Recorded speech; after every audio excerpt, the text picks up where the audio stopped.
গাজা, লেবাননে রক্ত ঝরিয়েও যেন বেনিয়ামিন নেতানিয়াহুর স্বাদ মিটছে না। তাই এবার তার নজর পড়েছে সিরিয়ায়। ইতিমধ্যে দেশটির বিশাল অঞ্চল দখল করে নিয়েছে ইসরায়েল। ইসরায়েলের বিমান বাহিনী শুক্রবার 2 এপ্রিল ভোরে সিরিয়ার রাজধানী দামেস্কে প্রেসিডেন্ট প্রাসাদের কাছে হামলা চালিয়েছে।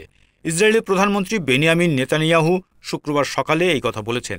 একই সঙ্গে নেতানিয়াহু সিরিয়ায় বসবাসরত দ্রুজ সম্প্রদায়ের সদস্যদের রক্ষারও অঙ্গীকার করেছেন।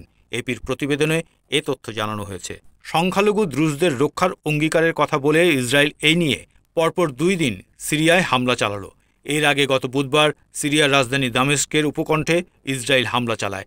বাশার আল আসাদের হাত থেকে মুক্তি মিললেও এখন দেশটিতে ঢুকে পড়েছে ইসরায়েলি বাহিনী। মিডল ইস্ট মনিটর এক প্রতিবেদনে জানিয়েছে, ইসরায়েলি ট্যাঙ্ক কুনাইত্রা ছাড়িয়ে এখন সিরিয়ার রাজধানী দামেস্কের উপশহরে পৌঁছে গেছে। এখন তাদের অবস্থান কাতনা থেকে মাত্র 3 কিলোমিটার ও দামেস্ক থেকে 20 কিলোমিটার দূরে।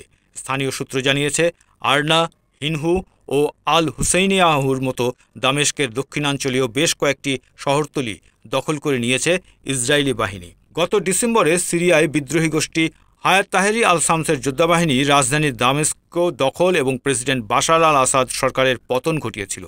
আসাদ সপরিবারে পালিয়ে আশ্রয় নেন মিত্র দেশ রাশিয়ায়। তারপরই সিরিয়ায় বিমান এবং ক্ষেপণাস্ত্র হামলা চালানো শুরু করে ইসরায়েল। বলা হচ্ছে, সিরিয়াকে সাময়িকভাবে ঘুরে দাঁড়াতে শত শত কোটি টাকা ঢালতে হবে। শুধু গত 48 ঘণ্টায় সিরিয়ার ভেতরে প্রায় 300টি বিমান হামলা চালিয়েছে ইসরায়েল। পাশাপাশি চলছে স্থল অভিযানও। ব্রিটেন ভিত্তিক সিরিয়াল অবজারভেটিভ ফর হিউম্যান রাইটস বলেছে, ইসরায়েলি হামলায় দুর্বল হয়ে পড়েছে সিরিয়ার বিমান বাহিনী। হামলায় সিরিয়ার গুরুত্বপূর্ণ সেনা শিবির, প্রতিরক্ষা গবেষণাগার এবং সামরিক কেন্দ্র ধ্বংস হয়। এর মধ্যে বিমানবন্দর, অস্ত্র ও গোলাবারুদের ভাণ্ডার, রাডার স্টেশন, সামরিক সিগন্যাল স্টেশন এবং ক্ষেপণাস্ত্র ও গণবিধ্বংসী অস্ত্রের গবেষণাগার ছিল।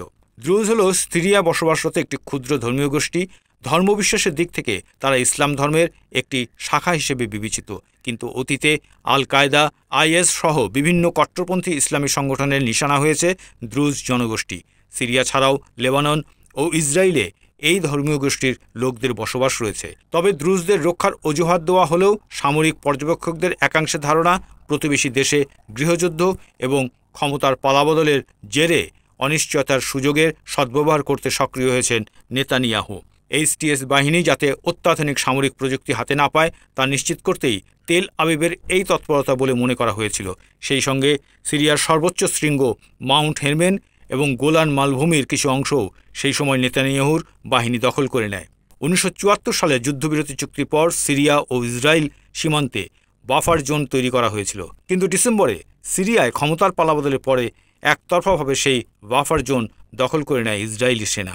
এবার কি তাদের লক্ষ্য রাজধানী দামেস্ক?